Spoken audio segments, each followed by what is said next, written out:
Beleza, turma, professor Gustavo Lima chegando com mais uma videoaula e hoje aprenderemos sobre instalações elétricas. Temos aqui no título Noções de instalações elétricas residenciais. Acompanhe aqui na tela aqui comigo uma breve introdução. A importância da eletricidade em nossos dias é inquestionável. Ela ilumina nossos lares, movimenta nossos eletrodomésticos, permite o funcionamento dos aparelhos eletrônicos e aquece nosso banho. Por outro lado, a eletricidade, quando mal empregada, traz alguns riscos, como os choques, às vezes fatais, e os curtos-circuitos, causadores de tantos incêndios. A melhor forma de convivermos em harmonia com a eletricidade é conhecê-la, tirando-lhe o maior proveito, desfrutando de todo o seu conforto com a máxima segurança. O objetivo desta aula é o de fornecer, em linguagem simples e acessível, as informações mais importantes relativas ao que é eletricidade, ao que é uma instalação elétrica, quais seus principais componentes, como dimensioná-los e escolhê-los. Fazendo aqui uma observação, não iremos dimensioná-lo por não se tratar de um curso de eletrotécnica. Se estivéssemos num curso de eletrotécnica, aí sim, teríamos a disciplina de projeto de instalações elétricas residenciais. Vamos em frente, apresentando o conceito de ramal de entrada. Temos aqui o poste da concessionária e vários fios ligados no poste. 3 deles são chamados de fio-fase, por se tratar de um sistema trifásico. Temos o fio de neutro e, por último, o fio de retorno das luminárias da iluminação pública. O ponto de entrada se trata desse poste aqui, já dentro da área do consumidor, onde eu tenho a caixa de entrada, onde ficará o medidor, que também é de responsabilidade da concessionária. O consumidor tem que providenciar o poste, a caixa, o aterramento com haste de cobre e a fiação até esse ponto aqui em cima. A concessionária vem com o cabo dela, liga no poste dela e conecta o consumidor aqui na parte de cima do poste de entrada. Nessa publicação aqui, o PDF de referência, nós temos 2 tipos de instalação. A monofásica até 15.000 watts, utilizando fase neutro e tensão de 220. Como é uma publicação do Sudeste, ela trabalha com entradas bifásicas. Aqui, no caso, foi adaptado. Temos entradas trifásicas de 15.000 a 75.000 watts, que é feita com 3 fases e um neutro, e o consumidor tem a possibilidade de utilizar 380 ou 220 volts na sua instalação. Aqui mais uma representação do ponto de entrada, no caso o poste, mais o quadro de energia.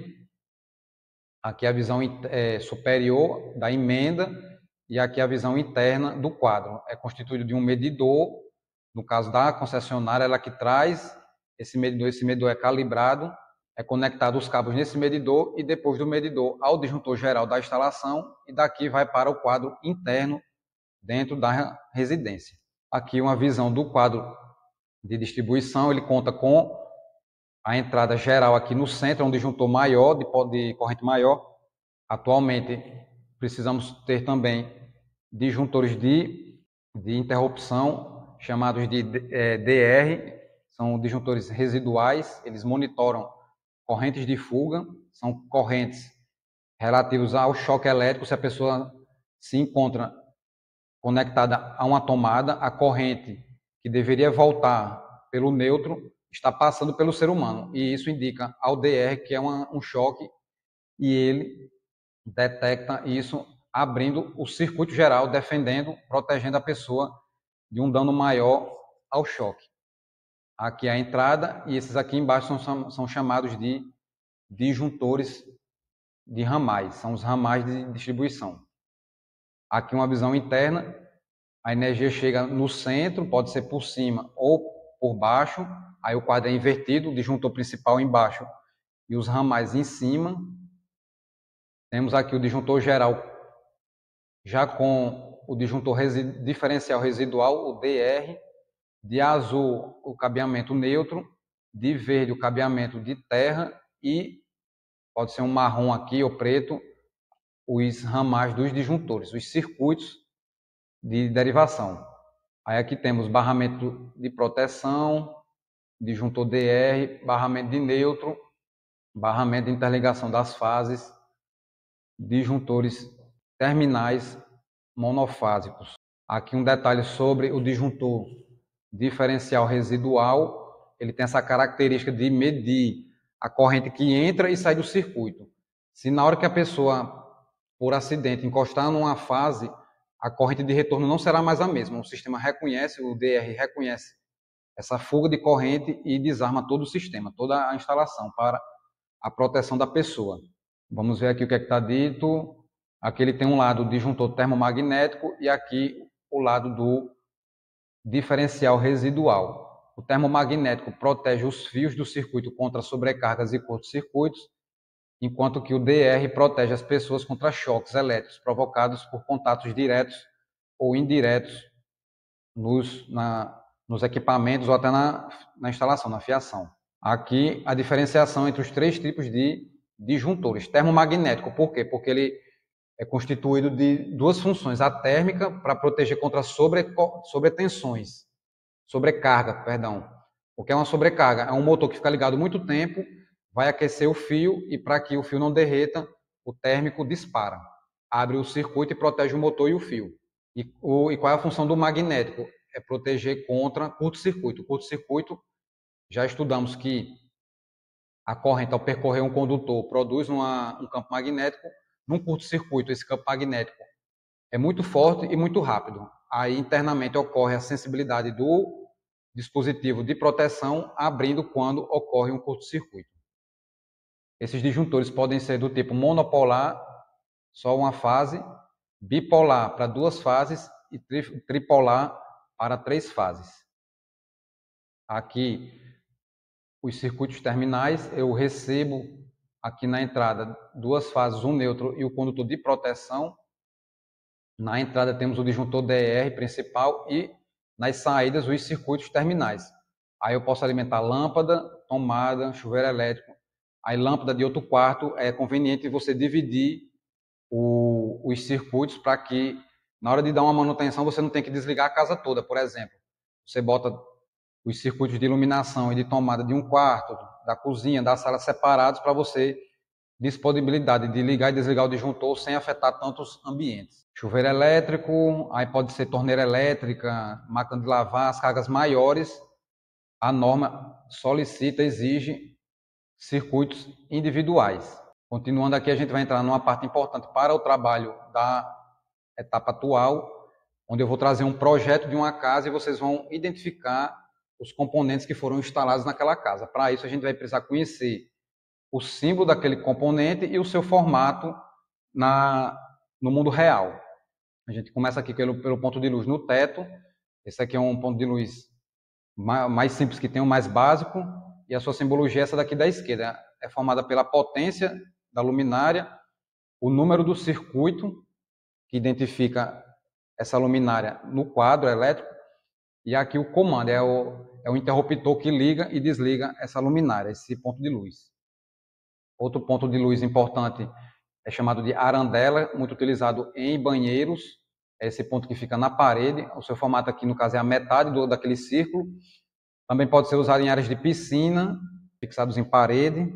Seguindo em frente, tomadas. A gente vai ter essa simbologia circular. No projeto que eu vou trazer, a simbologia não é essa, é de um triângulo. Mas isso aí será visto no próprio projeto. Todo projeto tem que constar a simbologia utilizada naquele desenho. Como é que eu vou diferenciar as alturas dessas tomadas? Pelo desenho aqui dos símbolos. Essa daqui é uma tomada baixa monofásica com terra, que fica padronizada a 30 centímetros do chão. Já essa aqui pintadinha é uma tomada baixa bifásica com terra. Baixa vai dizer o quê? Em relação à altura. A tomada ainda pode ser média, 1,20 do piso, se eu não me engano, e a alta próximo de 2 metros. Aqui ainda temos a simbologia de, tomada média. Vejam que apareceu um tracinho aqui, ó, um Tzinho do lado de fora. Nessa outra aqui, que é bifásica, tem um T duplo. Tomada 2 polos mais terra, na altura média de 1,20. E para tomadas altas, aí seria aqui, ó, 2,10. Eu falei aproximadamente 2 metros, 2,1 metros. Nesse caso aqui, é uma tomada alta, só que específica para chuveiro elétrico. Aí muda um pouco o desenho. Botou aqui, ó, mais outro tracinho. Caixa de saída alta, monofásica com terra, chuveiro elétrico. Caixa com saída alta, bifásica com terra. Chegamos aos interruptores. O interruptor pode ser sinalizado com esse S, se for simples.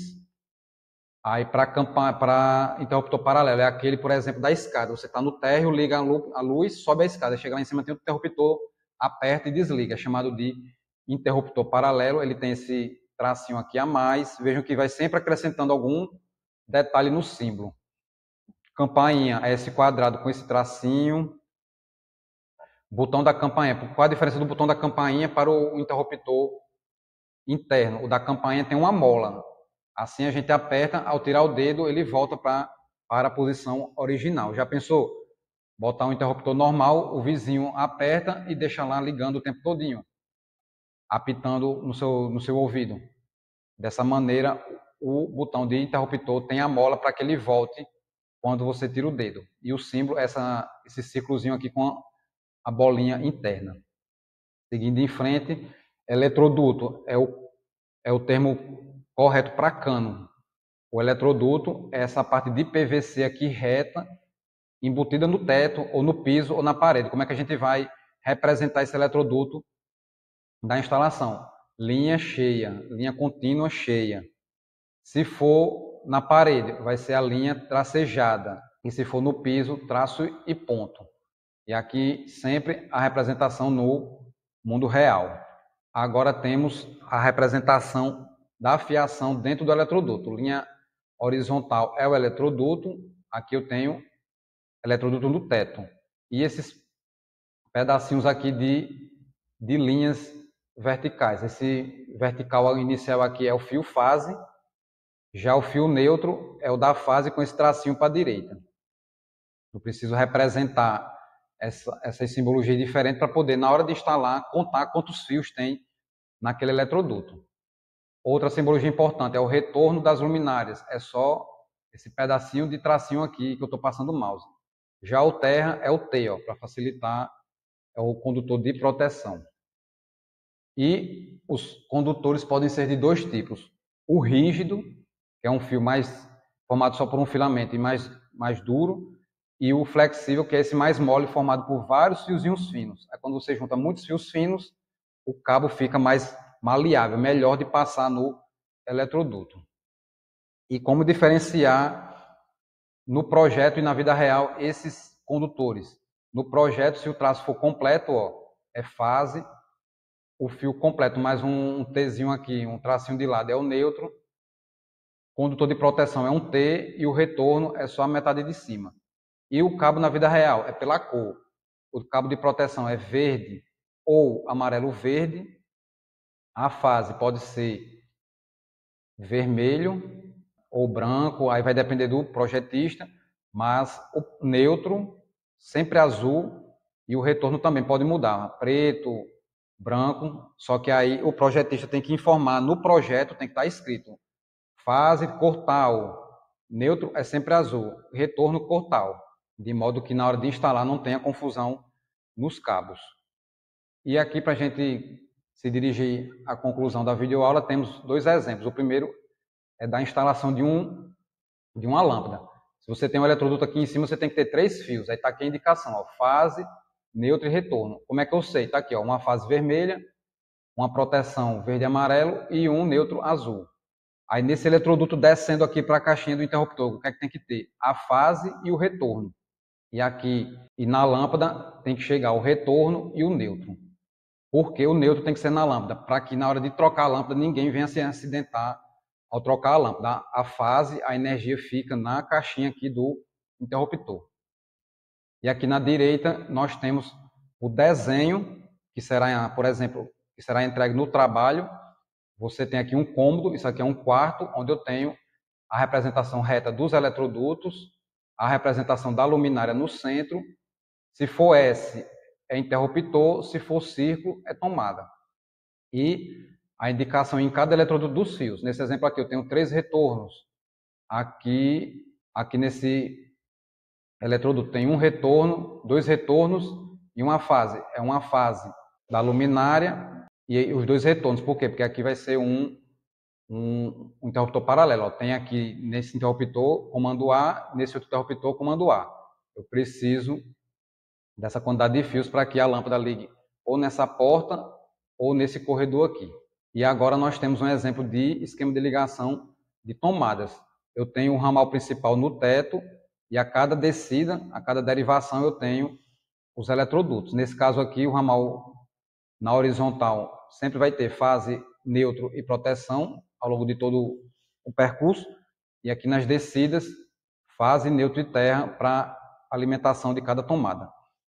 A representação agora daquele mesmo cômodo anterior está mais completa. Por quê? Porque agora foi adicionado o circuito de tomada. Para essa tomada aqui, fase, neutro e terra. E para essa outra tomada aqui, ó, fase, está faltando aqui o tracinho do neutro, fase, neutro e terra. Fechando assim essa videoaula de noções de instalações elétricas residenciais. Aqui eu trago a bibliografia para quem se interessar pelo manual no qual foi baseado esses slides. Vou disponibilizar lá no Sala de Aula para a turma. E aqui deixo meu contato. Qualquer dúvida, manda no mural do Google Sala de Aula ou posta por e-mail. Fico por aqui. Até a próxima. Um forte abraço.